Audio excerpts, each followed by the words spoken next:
Hey, welcome to 23 Degrees Sideways. What you're looking at here is the messy interior of a recently acquired day sailing boat. Well, it's not really a day sailing boat, it's a coastal cruising boat, although most people don't like using the word cruiser around a Catalina 27. But it's a coastal boat, 4-foot draft, 27 feet long, has a mast, has a sail, has two foresails, has all the stuff except electricity. It does have a running outboard motor.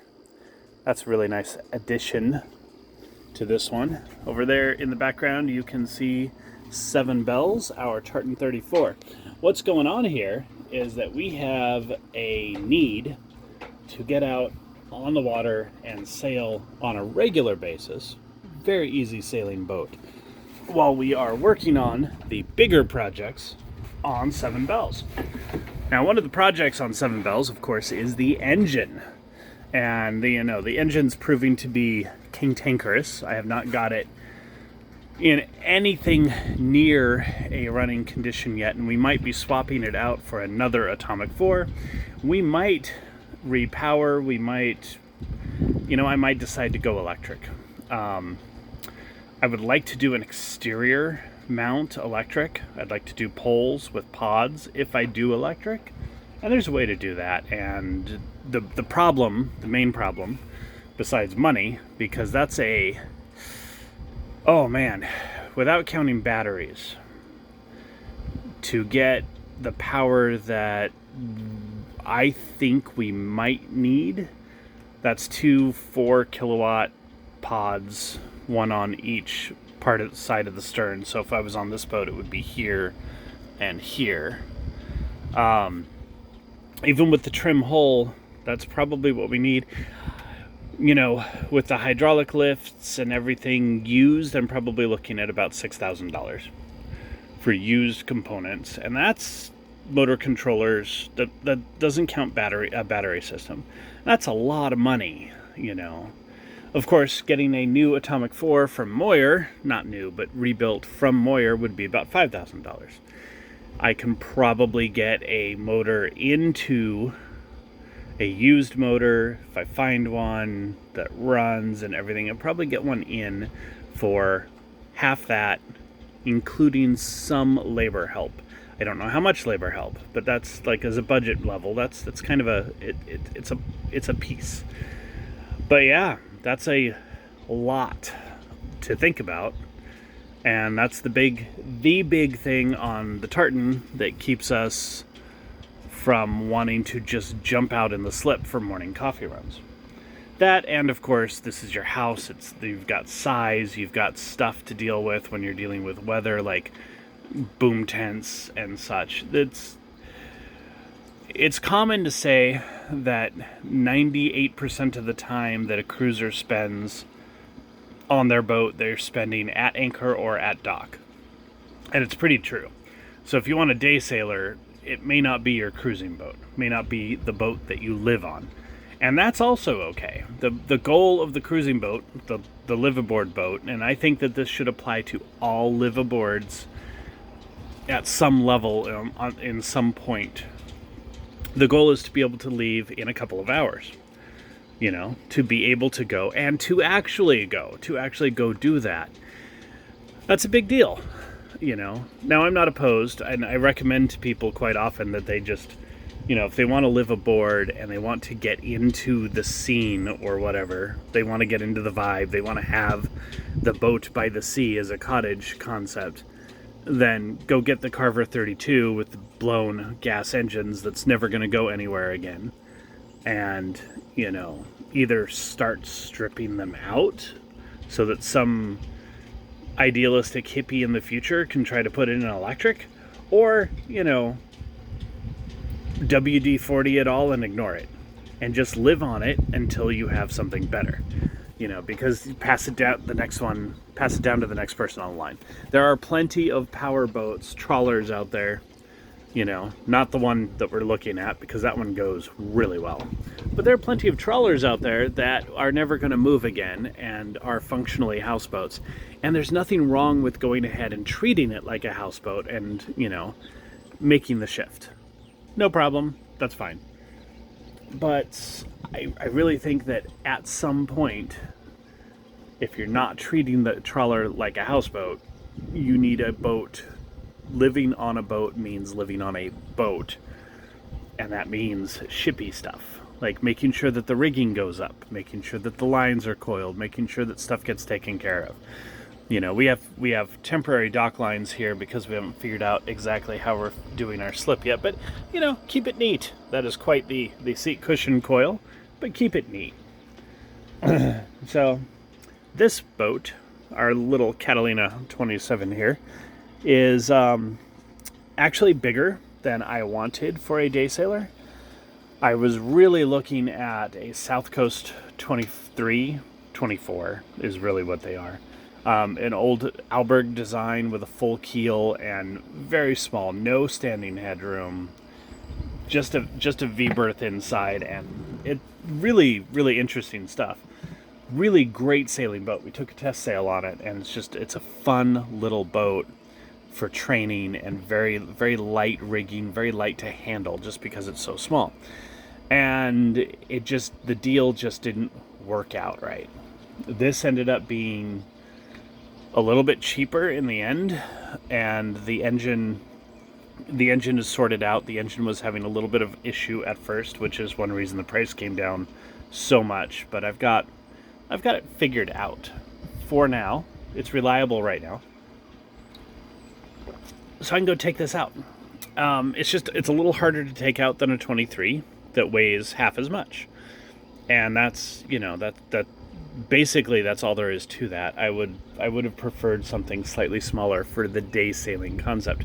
On the other hand, being a Catalina 27, we do have this giant open air hatchway experience. The galley, once we straighten it up, there's still a whole bunch of stuff from the previous owner on here, like a random porta potty that doesn't belong to the boat, but it's a nice one. Like, it's a $150 one, and it's clean and it doesn't leak, and so great. We have it. We need to go put it into camping storage. It'll be a great in between when we're redoing the head on the tartan, but I don't know what it is right now. You know, because there is a head back there. You know, just a bunch of random stuff that came on the boat. Anyway, we've got this big open space. You've got a galley that is in the way if you want to pass back and forth to the V-berth or the head while someone's cooking, but it's a very nicely laid out galley for a mini galley, for a camp galley. You know, and the dinette is fantastic in terms of space. You know, and this is the version with the outboard well, and it has 2 quarter berths. So one of them is usable. There's some cushions down there and more junk from the previous owner. So that's all. It's actually pretty good, because it will make a good weekend overnight anchoring practice Chesapeake Bay boat. Like, there's nothing wrong with this. And honestly, there's nothing wrong with taking this down the ICW. This is a great boat for that. It's not the shoal draft version, it's standard draft, 4 feet, but that's not unmanageable. You know, the air draft is just a little under 40 feet, so that's how high it goes up. Up. See that? Look at that. Okay, air draft. So it's going to handle most of the bridges. There's some little bridges on some of the little tributary rivers out by the Rappahannock where that could be a concern. And it's good. It's a low mast. Everything's great. So while it's a little bit bigger than I wanted for a morning coffee sailor, it's a fantastic boat for going out for day sails and helping the rest of the crew learn how to anchor, getting me to learn how to anchor better. I've only done it maybe 5 times ever. Working on gunk holing, working on getting to some of the local visiting spots, places that have free docks, restaurants, visiting marinas. So that's it. There's going to be a lot of projects on this too. Of course, I have lots of projects everywhere. Right now, what I'm going to be doing, and I'm not going to be filming this while I do it because I don't know how many days it's going to take yet. I'll film part of it. The batteries are right here in the outboard well. There's 2 of them. They sit on the starboard side, and they're all the way back. I think that part of the reason that they are there is because someone was hoping to wire the electric start for the Nissan engine. We do have a remote control, so we have a forward, reverse, and a shutoff there. There's a key switch there for the starter. And this has a starter, but it has never been hooked up. I don't even know if it works. I really want to get it hooked up and get it to work, but the house batteries that are back here apparently are there to be part of the starter battery for that. And we're going to move them to right under my feet because this center section right under here, if you take a look, there's the standard companionway ladders and the engine access door, except there's no engine here. So you're not getting an engine access door, you're getting a storage spot, and it's a great place to put battery bank and electrical stuff. The electrical panel is there, but it's just 3 components bolted to a piece of plywood laying on the floor. Not a very good installation. So that's the goal. Get the batteries out today and see if they come back to life, see if they're usable. If they're usable, then I'll use them. If they're not, then I will just start moving wiring to the center and see what I do. There's a lot of expense involved with doing batteries. And so I'm going to have to map that out because we have the problem with 2 boats, of course, is 2 boats need parts. This is, however, perfectly reasonable, perfectly capable of just going out and sailing at any given moment. We motored it over here in a storm, and I've had sails up. It has the parts, so there's no problem with that. The electrics are mostly a convenience matter. I can put the running lights on using the little baby Jackery. We have a tiny Jackery 240 or 300 or whatever. I don't remember which model it is. It's one of the older small ones. And it has a 12 volt out, and we can power some of the lights with it. What lights work.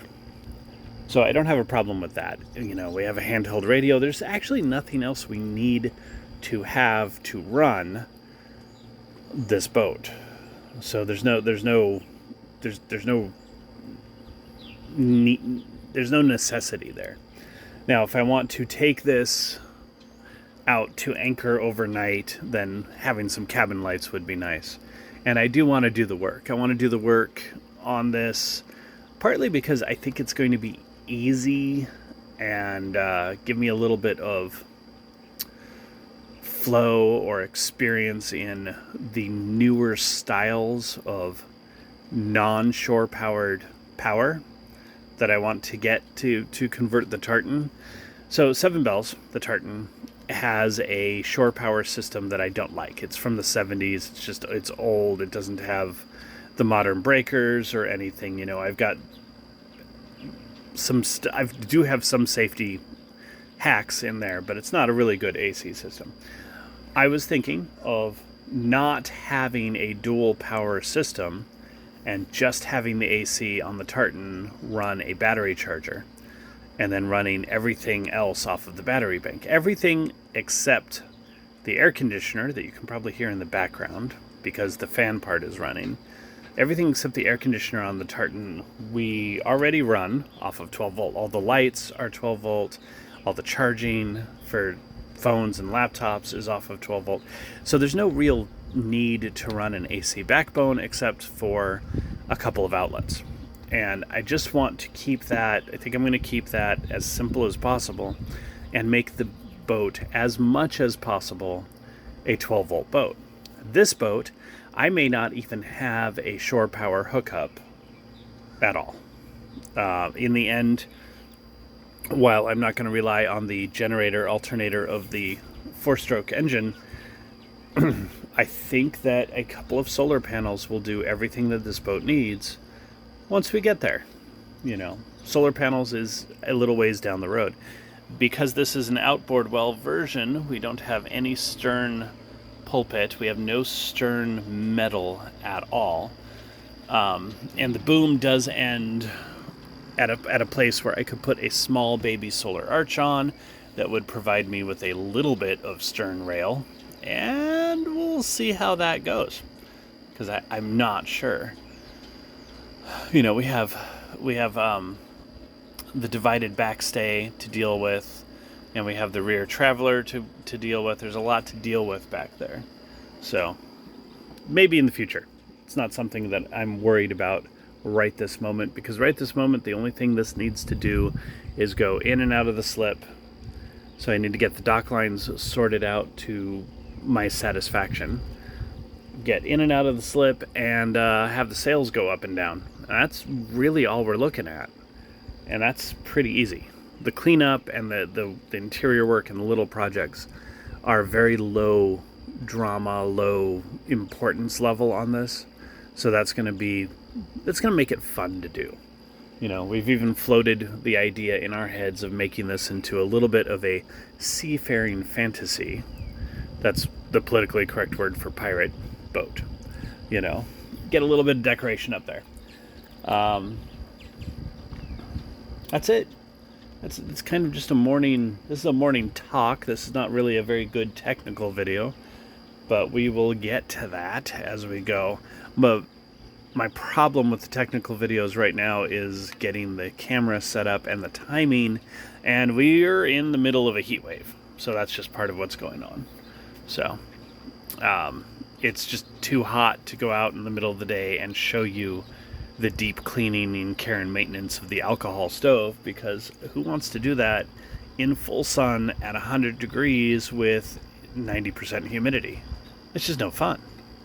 So we will do it. We'll get there. In the meantime, it's morning coffee time. Yeah, look at that. Beautiful day. Stay sideways.